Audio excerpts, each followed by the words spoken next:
इसी बीच एक बड़ी खबर आपको बता देते हैं, थोड़ी ही देर में केरलम के सीएम का ऐलान होगा और वीडी सतीशन हो सकते हैं केरलम के सीएम। ये जानकारी सामने आ रही है। देखिए, एक बहुत लंबा समय हो चुका है, लगातार बैठकों का दौर चल रहा है। हालांकि ऐलान अभी भी नहीं हुआ है, आधिकारिक ऐलान अभी नहीं हुआ है, लेकिन वीडी सतीशन जिनका नाम आगे आ रहा है केरलम के नए सीएम हो सकते हैं। वीडी सतीशन केरलम के नए सीएम हो सकते हैं। इसका ऐलान अब से थोड़ी देर के बाद संभव है।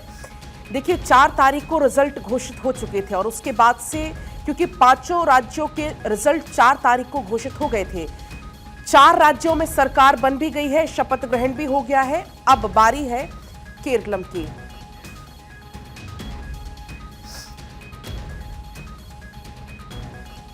और देखिए, अब यह जानकारी आ रही है कि वीडी सतीशन ही होंगे केरलम के सीएम। तो वीडी सतीशन जिनके नाम पर मुहर लग गई है।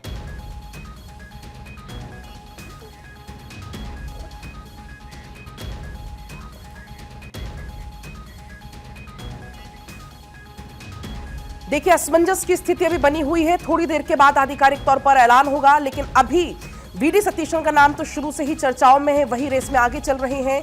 इंतजार करना होगा आधिकारिक ऐलान का या कोई एक्स पोस्ट के जरिए अगर कोई जानकारी सामने आती है। अभी ये जानकारी सामने आ रही है, वीडी सतीशन ही हो सकते हैं केरलम के सीएम। इंतजार करना होगा, जैसा कि अभी हम जिक्र भी कर रहे थे कि बाकी 4 राज्यों में तो सरकार बन भी गई, शपथ ग्रहण भी हो गया, काम भी वहां पर शुरू हो गया है, लेकिन केरलम को लेकर अभी सस्पेंस लगातार बना हुआ है। और अब उम्मीद है कि शायद आज ऐलान हो जाए, थोड़ी देर में आधिकारिक तौर पर पुष्टि हो जाए। अदिति, अभी भी बड़ी असमंजस की स्थिति बनी हुई है। कोई कह रहा है कि वीडी सतीशन हो चुके हैं केरलम के सीएम, कोई कह रहा है थोड़ी देर में आधिकारिक ऐलान होगा। वीडी सतीशन का नाम लगातार आगे चल रहा है। अदिति, जयराम ने तो कल कहा था कि मैं कल केरला के सीएम का नाम अनाउंस करूंगा। दरअसल देखिए, केरला के सीएम को लेकर एक बार फिर ये जो खींचतान है, गुटबाजी है, लॉबिंग है, वो बहुत तेज कांग्रेस में चल रही है। इसमें कोई दो राय नहीं कि केसी वेणुगोपाल ने इस बार चुनाव में बेहद ज्यादा मेहनत की थी। इसमें कोई दो राय नहीं कि केसी वेणुगोपाल को 48 विधायकों ने चुना था। इसमें कोई दो राय नहीं कि केसी वेणुगोपाल खुद इस बार मुख्यमंत्री बनके जाना चाहते हैं। लेकिन इसमें भी कोई दो राय नहीं कि वीडी सतीशन ने यह कह दिया था कि अगर केसी वेणुगोपाल बनेंगे तो मैं मंत्रिमंडल में शामिल नहीं होऊंगा। कांग्रेस के लिए स्थिति नई इसलिए नहीं है कि हर राज्य में 2 पावर सेक्टर, ये उनकी किस्मत समझ लीजिए, अच्छी या बुरी, क्योंकि हर राज्य में 2 पावर सेंटर लीडरशिप होने के बावजूद भी वो राज्य ठीक से नहीं चल पाता। आपने सवाल किया तो अभी आधिकारिक ऐलान घोषित नहीं हुआ है, लेकिन हमने आपको सूत्रों के हवाले से खबर बताई है।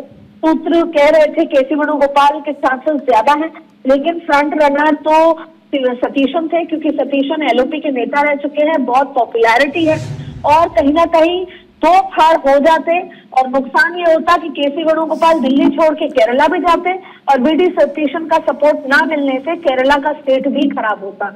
अब अगर वीडी सतीशन बनते हैं तो केसी वेणुगोपाल दिल्ली ही रहेंगे और वीडी सतीशन केरला में सरकार चलाएंगे। केरला कांग्रेस के लिए बहुत इंपॉर्टेंट स्टेट है, उसमें किसी भी तरीके की कोई भी जोखिम लेने की हिम्मत कांग्रेस की नहीं है। लेकिन इन सब के बावजूद ये बात तय है कि अब केरला में भी 2 पावर सेंटर की खींचतान हमेशा से देखने को मिलेगी। आपको बता दें, 3 नाम वीडी सतीशन, केसी वेणुगोपाल, रमेश चैंतलिया, ये तीनों नाम थे।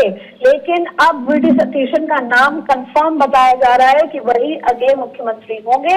उन्होंने आलाकमान को साफ कह दिया था कि अगर केसी वेणुगोपाल बने तो वो मंत्रिमंडल में शामिल तक नहीं होंगे, जबकि वो एलओपी थे। उन्होंने 5 साल तक जो है यूडीएफ का नेतृत्व किया, मेहनत की, 100 से ज्यादा सीटें हासिल की। तो उसके बाद खींचतान के चलते, देखते हुए, उनकी पॉपुलैरिटी को देखते हुए आलाकमान वीडी सतीशन का नाम कुछ ही देर में अनाउंस करने वाला है। ठीक है दीदी, बहुत आपका शुक्रिया पूरी जानकारी के लिए।